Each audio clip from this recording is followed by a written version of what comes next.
This episode is sponsored by Wondrium. Stick around till the end of the video to learn more about it. Hello, brains! Apparently I forgot to do an intro for this video.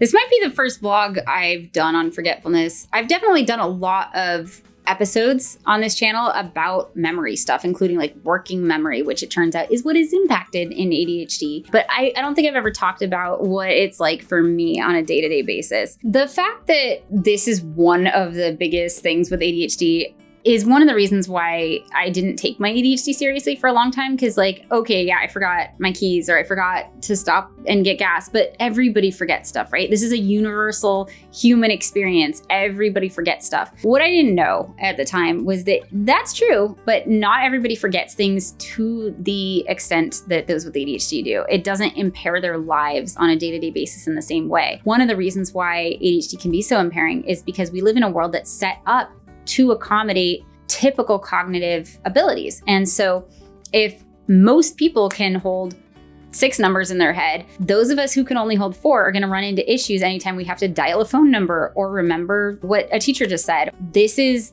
the biggest impact of my ADHD is forgetting stuff. And ironically, I have gone an entire year writing a book called How to ADHD about all the things that I learned about how to work with my brain, not against it. And it wasn't until I talked to ADHD Alien a year into writing the book that I realized I had completely forgotten to include a chapter about forgetting stuff.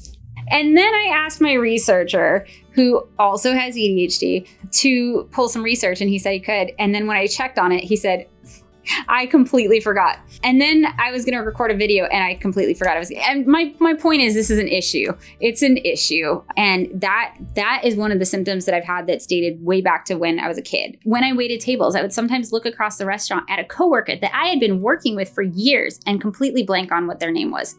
No clue. I talked to them all the time. Could not remember for the life of me what their name was. And it was really embarrassing. I felt so ashamed because there's this kind of idea in society that if you don't remember something, it must not have been that important to you. I knew that I was making them feel unimportant. And there are a lot of times in my own life that I felt really unimportant or small or forgotten about. It's the worst feeling in the world to feel forgotten about. And so it felt horrible to me that I was making other people feel that way. When I was in 4th grade, somebody I cared about a lot gave me this beautiful pair of real topaz earrings. I took them off at some point and I forgot to pick them back up again, put them back in, and I lost them. And I felt horrible because she had done this really sweet thing for me. And I loved those earrings so much. It meant so much to me. And by forgetting where I put them and losing track of them, I felt like I communicated that I didn't care about them at all. And I did. And there were so many times in my life where I knew how it would seem. I knew that it would seem like somebody wasn't important to me because I forgot their birthday or I forgot their name. And I knew that communicated that I didn't care. There was this kind of horrible sense of guilt and shame that I was the kind of person who forgot people's birthdays or who forgot what they asked me to do. I felt like such a bad person. And I felt so stupid. I couldn't understand what was wrong with me and what was wrong with my brain. Learning that it was a working memory issue changed so much for me. Having that language was incredibly empowering for me because it gave me an answer that wasn't, I'm stupid, that wasn't, I'm ditzy or flaky or any of these labels that I had picked up. It's a working memory issue. My forgetfulness has cost me friends. It's cost me jobs. It's cost me a college education. It's cost me a lot. Just on a day-to-day basis, it's frustrating. I've gotten to the point where I've learned how to deal with it, but it's on a day-to-day basis, incredibly impairing. And I don't even know if I'm explaining it well, but like I cannot overestimate the impact that this has had on my life and the impact that it's had on my self-esteem, because it's really hard to take yourself seriously when you forget everything so quickly. So knowing that this is how my brain works and that most of my brain is really speedy and gifted, but working memory is a relative area of weakness, I'm able to compensate for that using strategies. There's some strategies that I use all of the time. There's some I use occasionally. The ones that I use to support my working memory, I use all of the time, more than anything else. I always have a notepad with me. Either it's my notes on my phone or I have now a super note. I've always got post notes, sticky notes, paper and pen. And I just explain. Somebody's talking to me and they're giving me a lot of information. I'll often ask them, can you give me a hook to hang this on?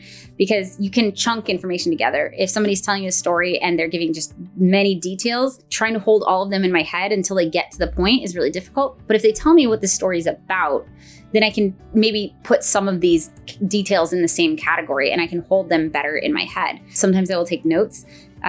During lectures, definitely. During meetings, absolutely. Occasionally during conversations, like, hey, this sounds really important. Like, do you mind if I write a few things down so that I remember to ask you about it later? A lot of times I'll ask, like, are you looking to vent or are you telling me things you want me to remember? If you want me to remember it, let me write it down. I will also, in the middle of a conversation, sometimes get distracted by my own thoughts. I think this has all happened to us where in the middle of somebody talking, we have something that we want to say.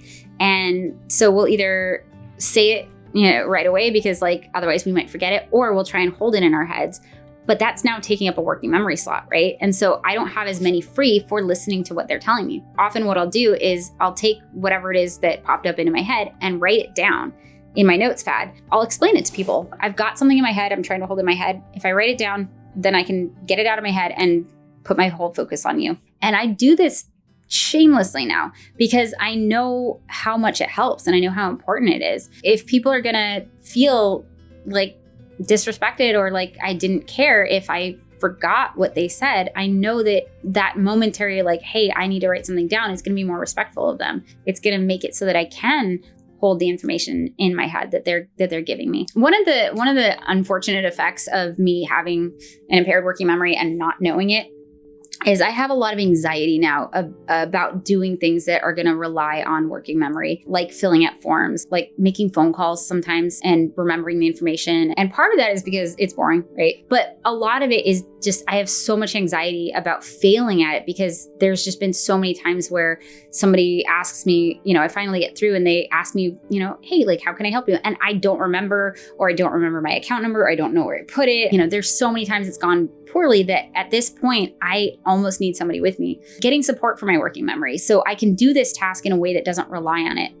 Because if somebody reads it to me, then they can read it and I can type it. I don't have to grab some of the information, remember it, hold it in my head, put it in. If it doesn't rely so much on my working memory, I have a much easier time doing it. Tasks that are heavy on working memory are the tasks I have a hard time doing. But now I have all these tools. I have this knowledge, I have these tools, and that has been incredibly helpful. The places where I still struggle are the places where I didn't have these tools for so long and I had to do these things in this way that didn't work for me for so long that I do have this wall of awful built up where I don't want to face these tasks. And I'm trying to let myself know and reassure myself, like, I have different tools now. Like, I can be successful at these things now, but it's still taking me some time to feel successful at things that for so long I wasn't successful at. So I'm trying to be patient with myself, but start to let myself know, like, some of this stuff that I couldn't be successful at that in the past, like, I do have tools that can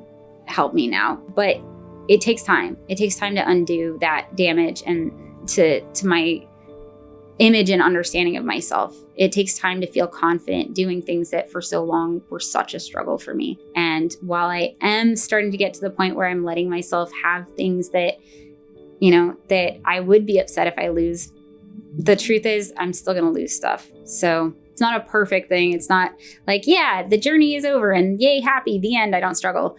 But I'm working on that. And in the meantime, I'm a lot more effective. I'm able to do a lot of things that I had a really hard time doing before because now I know what to do. I'll talk more about memory and other memory issues that those with ADHD face in the book. But for now, I will leave you with that because I don't remember what else I wanted to say. So I might have trouble remembering stuff, but I really do like learning new things. I just can't remember what I learned. So it's really nice when I can go back and review what I forget. It's literally why I started this channel, so I could go back and review things I already forgot. Wondrium is great for that. If you haven't heard of Wondrium, it's designed for curious brains. I love it because these are actual courses you can watch on your laptop, phone, tablet, even listen to them like a podcast, which means it's convenient to learn from anywhere, including the vacation rental where I'm finishing up my book. Look, it's the ocean! And they're constantly adding new courses. Wondrium is where you can find the answer to pretty much anything you've ever wondered about, like epigenetics. Someone explained to me once that your genes are actually like this giant library with tons of books, but only some of the books get read, and those are the genes that get expressed. So for instance, you might be genetically predisposed to anxiety, but whether or not you have it depends on whether or not those genes get switched on, which depends on our experiences, our environment. What blew my mind watching the course though was how much influence we have over our epigenetics. Some stuff gets expressed or switched on early and stays with you throughout your lifetime. It's not like you can eat a cheeseburger and not have ADHD. But according to the professor, some change can happen that quickly. What you eat is literally modifying your DNA. Just one meal and your epigenome has already been altered. It made me think about what I was gonna have for lunch today. Chloe, we should have blueberries. Wondrium is offering a free trial right now, and they're regular supporters of this show. So by supporting them, you're also supporting us. If you'd like to try it out, go to wondrium.com/howtoadhd or click on the link in the description below to start your free trial today. Oh, wait, right. Thank you to my brain advocates and all my Patreon brains for being so forgiving when I forget to do this or forget what the name of the thing is called. This is a serious issue, you guys. This is a lot. We're gonna leave it at that. Like, subscribe, click all the things, and I will see you next video. Bye, brains.